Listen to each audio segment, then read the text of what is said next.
Bonjour, dans ce troisième tutoriel, je vais vous expliquer l'utilisation des compétences dans le carnet de notes ainsi que la prise des présences des élèves. Nous pouvons également ajouter les compétences pour chaque évaluation. Pour cela, je retourne à l'écran de départ, la roue dentée des réglages, je descends dans carnet de notes et j'ai compétences clés et normes. Je vais d'abord cliquer sur compétences clés. Vous retrouvez les compétences qui sont utilisées en sciences.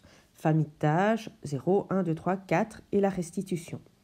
J'ai attribué pour chacune une icône et une couleur. Pour pouvoir le faire, c'est très simple. On clique sur Ajouter. À vous de donner l'acronyme, la description, la couleur et l'icône. Tout simplement. En appuyant dessus, vous pouvez choisir tout ce que vous voulez.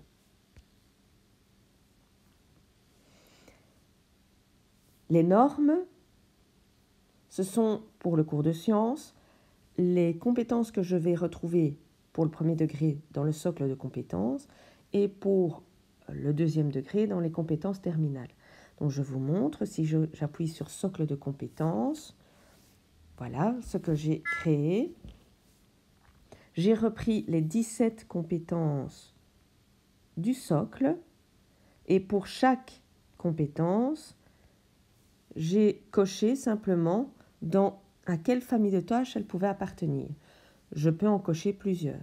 Je peux également, si je désire, attribuer un coefficient à chacune de mes compétences. S'il y a des compétences qui sont plus importantes que d'autres, je peux attribuer un poids. Une fois que j'ai fait cette grille-ci, ainsi que l'autre, puisque au deuxième degré, c'est une autre grille de normes, la voici. Là, il y a moins de compétences, il n'y en a que 9.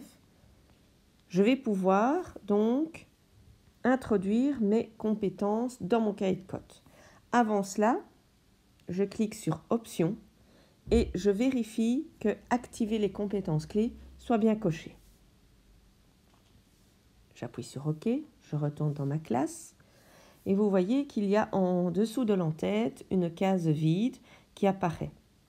Je clique dessus et je vais pouvoir indiquer mes normes. Par exemple, pour l'interrogation 1, je choisis socle de compétences parce que c'est une classe, imaginons, du premier degré, et je sélectionne la compétence 12. Vous voyez que FT0 s'est également allumé puisque j'avais dit précédemment que cette compétence 12 faisait partie de la famille de tâches 0. Je peux rajouter autant de normes que je souhaite.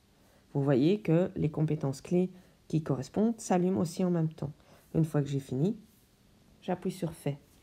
Vous voyez que dans la case qui était vide apparaissent donc les deux compétences que j'ai cochées, ainsi que les icônes des compétences clés qui correspondaient, des familles de tâches. Vous pouvez le faire pour chaque évaluation.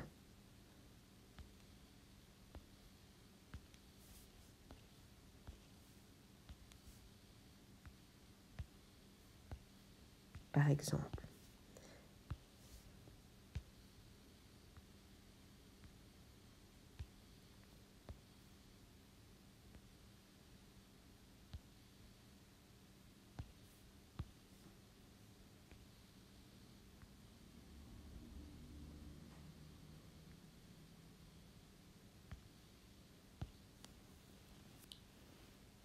Alors, à quoi cela va-t-il me servir? Cela va m'aider pour faire mes rapports de compétences. Surtout au premier degré, en fin d'année scolaire, il faut compléter les rapports.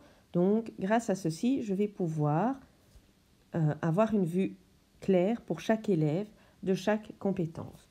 Pour cela, j'appuie sur Résumer.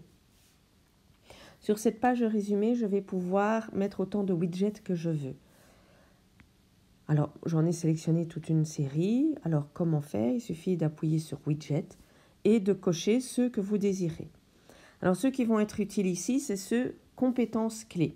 Vous voyez qu'il revient plusieurs fois, tout simplement parce que je vais utiliser une case par période. Période 1, 2, 3 et 4. Donc, je les ai cochés les 4 fois. Je descends, il se trouve ici. Voilà, compétences clés. J'appuie sur les 3 petits points. Je sélectionne l'onglet période 1, puisque c'était le cas. Je reviens en arrière. Alors, vous voyez que ça apparaît sous forme de points de couleur pour le moment. Pour savoir à quoi ils correspondent, j'appuie sur le I. Et voilà la signification de ces points de couleur. Personnellement, je ne trouve pas ça super clair.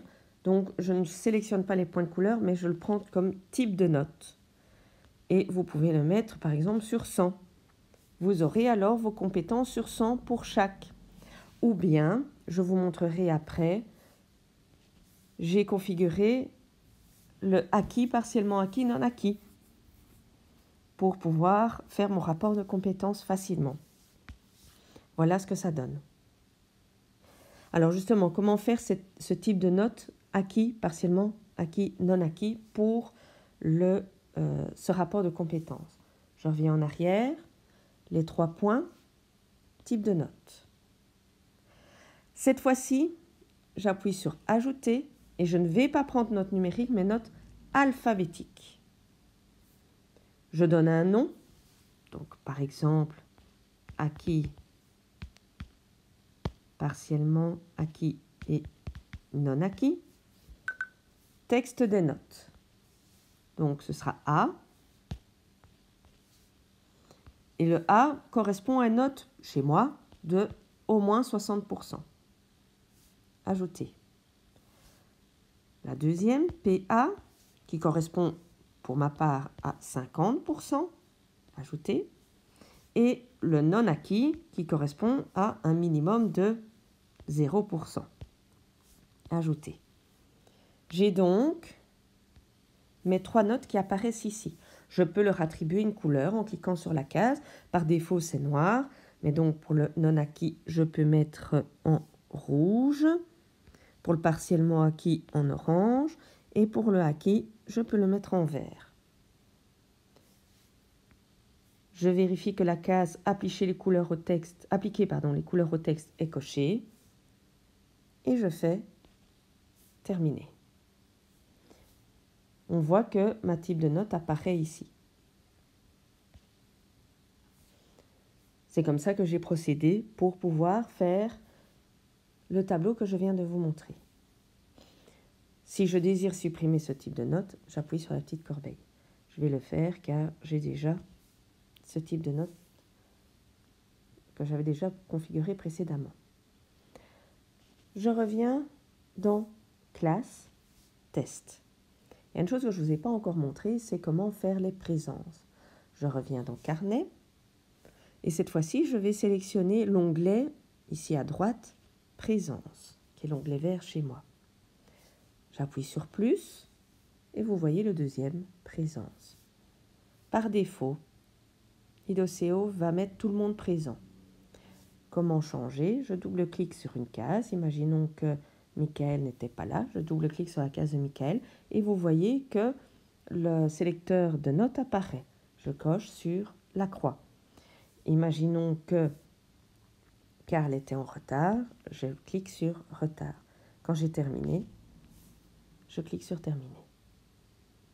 La date se met automatiquement. Présent se met aussi automatiquement. Je n'ai rien à faire. Et je peux cocher, comme ça, plusieurs cases. On va mettre des dates différentes.